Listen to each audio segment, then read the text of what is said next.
सभी शास्त्रों का सार क्या है?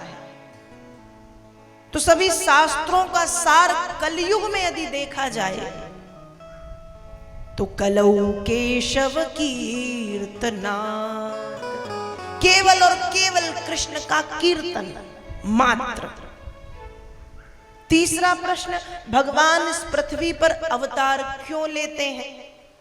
सबको पता है, यदा यदा हि धर्मस्य ग्लानिर्भवति भारतो अभ्युत्थानम् अधर्मस्य तदात्मानं सृजाम्यहम् परित्राणाय साधूनां विनाशाय च दुष्कृतां धर्म संस्थाप्य नरथाय संभवामि युगे युगे। भगवान अवतार क्यों लेते हैं? कहा जब जब धर्म की हानि अधर्म की वृद्धि होती है तब तब भगवान इस पृथ्वी पर अवतार लेते हैं, और जब धर्म की हानि अधर्म की वृद्धि होती है तो कहा परित्राणाय, पैदल चले जाते हैं, दौड़े। क्यों? कहा साधु नाम सताम सज्जना नाम, साधुओं की, संतों की, सज्जनों की रक्षा करने के लिए। विनाशाय च दुष्कृताम, दुष्टों के विनाश के लिए, और धर्म संस्थाप्य नरथायो, धर्म की स्थापना करने के लिए। कहा संभवामि युगे युगे, हर युग में भगवान अवतार लेते हैं।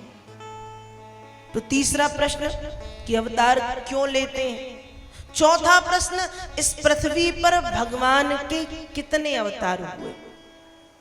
कितने अवतार हुए भगवान के? 23 अवतार हुए कलयुग में।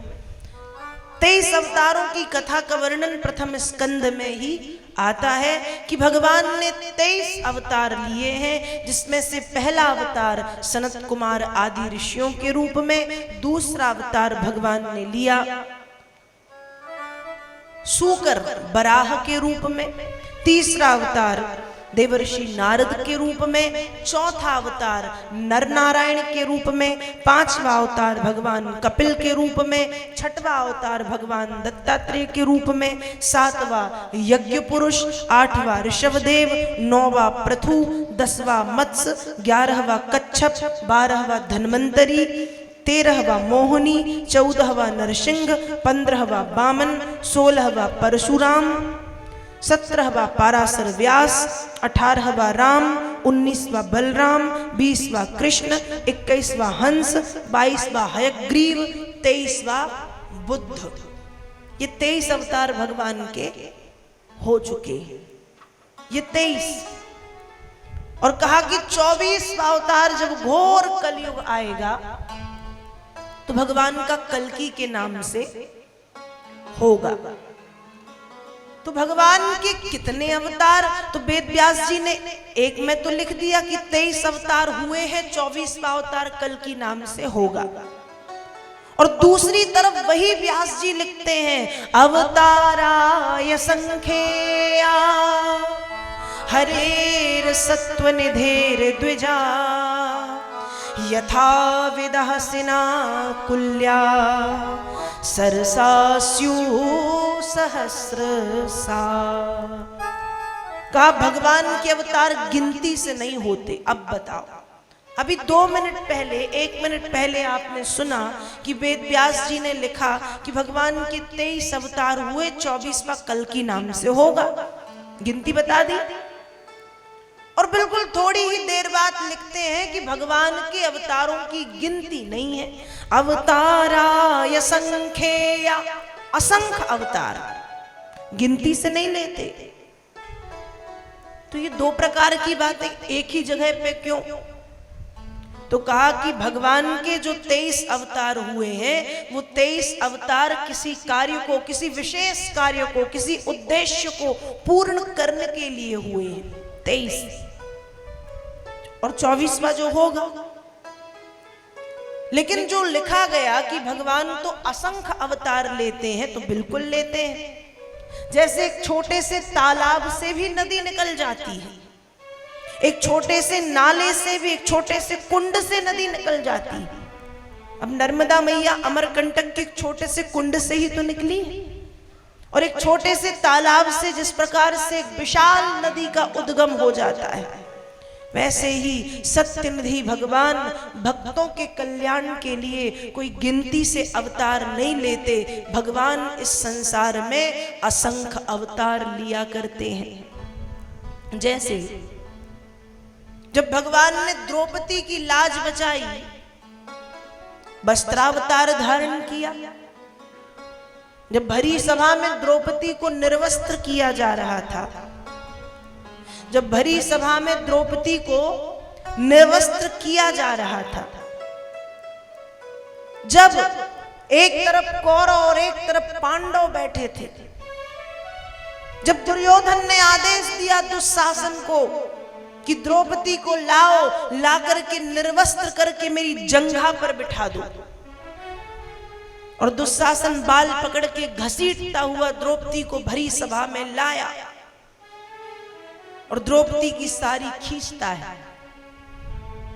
द्रौपदी ने अपने आप को बचाने की कोशिश की, लेकिन कहां एक सुकुमार देवी और कहां 10,000 हाथियों का बल रखने वाला दुशासन साड़ी खींचता है। जब द्रौपदी ने सोचा कि अब मैं नहीं जीतूंगी इससे, तो द्रौपदी ने दोनों हाथ ऊपर कर लिए, अपने आप को बचाने की कोशिश नहीं की, दोनों हाथ ऊपर किए, और दोनों हाथ ऊपर करके द्रौपदी ने भगवान को बुलाया कि हे प्रभु, कौरवों के समुद्र में मेरी लज्जा डूब रही है, पाहि माम पाहि माम पाहि माम। जब द्रौपदी ने भगवान को बुलाया तो भगवान आए, और आकर के भगवान ने वस्त्रावतार धारण किया। वस्त्र बनकर के भगवान द्रौपदी की साड़ी से लिपट गए। अब दुर्योधन ने जब साड़ी खींचना प्रारंभ किया तो साड़ी में से साड़ी निकलती गई, निकलती गई, निकलती गई। अंबर लो अंबर, पहाड़ कीन्हो शेष कवि, भीषम कर्ण द्रोण सभियों बिचारी है। सारी बीच नारी है, किनारी बीच सारी है, सारी ही किनारी है, किनारी ही की सारी है। उसने सारी खींचना प्रारंभ किया, पर भगवान वस्त्र बन करके द्रौपदी की साड़ी में आकर के लिपट गए। और जब साड़ी खींचना प्रारंभ की तो साड़ी से साड़ी निकलती गई, निकलती गई, निकलती गई, साड़ी का पहाड़ बन गया। वो दुशासन सोचता है कि द्रौपदी साड़ी की बनी है या साड़ी द्रौपदी की बनी है। यहाँ भगवान ने वस्त्रावतार धारण किया, और वस्त्रावतार का वर्णन 23 अवतार में नहीं है, पर लिया प्रभु ने वस्त्रावतार। तो वेद व्यास जी वही बता रहे हैं कि 23 अवतार भगवान के किन्हीं विशेष कार्यों को करने के लिए हुए हैं, पर भक्तों के कल्याण के लिए भगवान असंख्य अवतार धारण करते हैं। जैसे द्रौपदी की रक्षा वस्त्रावतार धारण करके की। जब उत्तरा के गर्भ में परीक्षित थे और अश्वत्थामा ने ब्रह्मास्त्र छोड़ा, तो परीक्षित की रक्षा की अंगुष्ठ अवतार धारण करके।